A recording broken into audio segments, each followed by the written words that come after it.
Wind's kicking up, ground's not dry, but they're gonna try and cut some beans.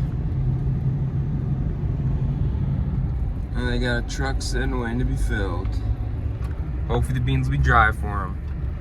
I picked up some mouse bait, so we're gonna get that dropped off at the barn, and then we're gonna get some ladders in.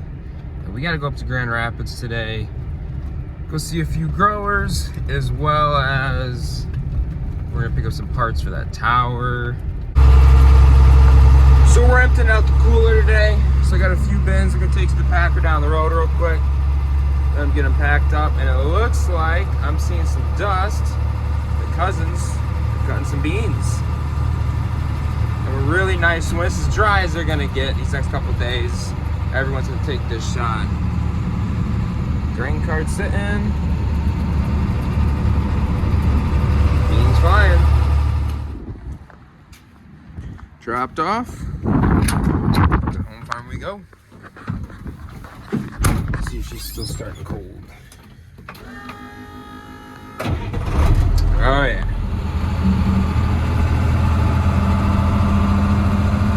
Opening up the field. Like he's unloading.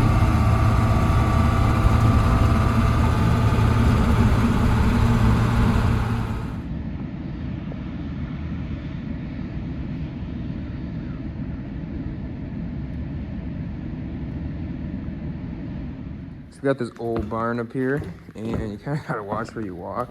These boards are pretty good. You get here, this is here because there's a huge hole here.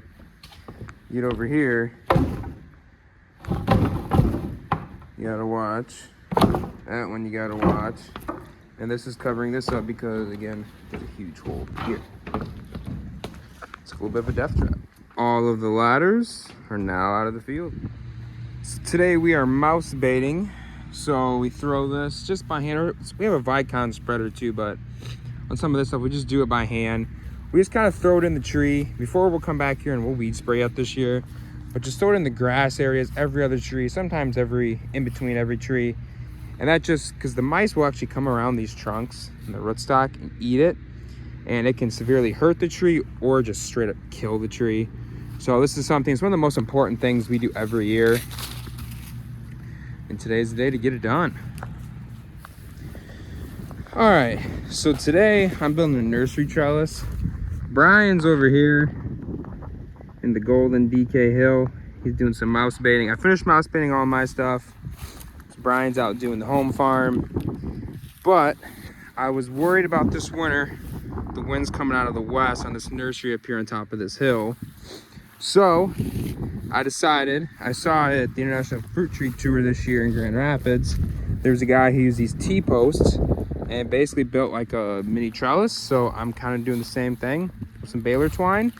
That way when that west wind comes and hits them, they'll hit against this wire. I'm also gonna use that green gun I bought a little bit ago and just tie these to this baler twine just to hold them here in case we get a big storm. It goes that way. These are pretty taut, and I think it'll work actually really good. Brian's on to the next vineyard.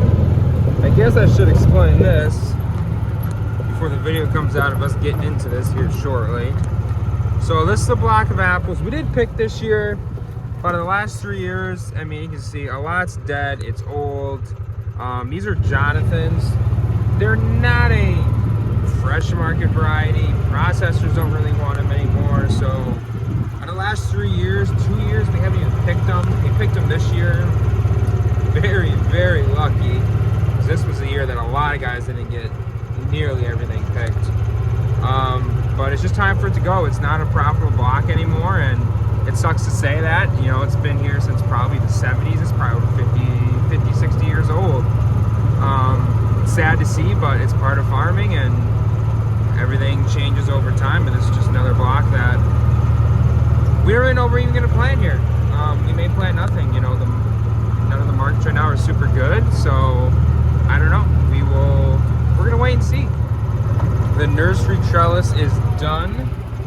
It looks awesome. The trees look way straighter, way better. Probably should have done this a lot earlier, but I didn't. But it's done now. We're gonna tie the trees to it here shortly. That little, whatever little green gun fun thing I bought. And these will be ready for winter.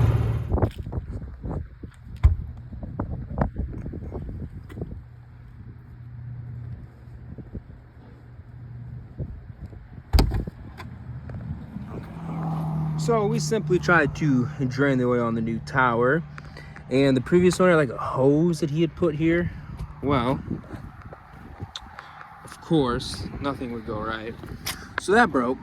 That was yesterday and Sunday. Well, today's Monday now, so I ran to a store, and thankfully he had a new oil drain plug for this type of motor.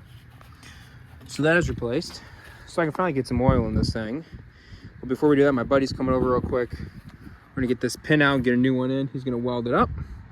And that way it's gonna have these, where did it go? Oh.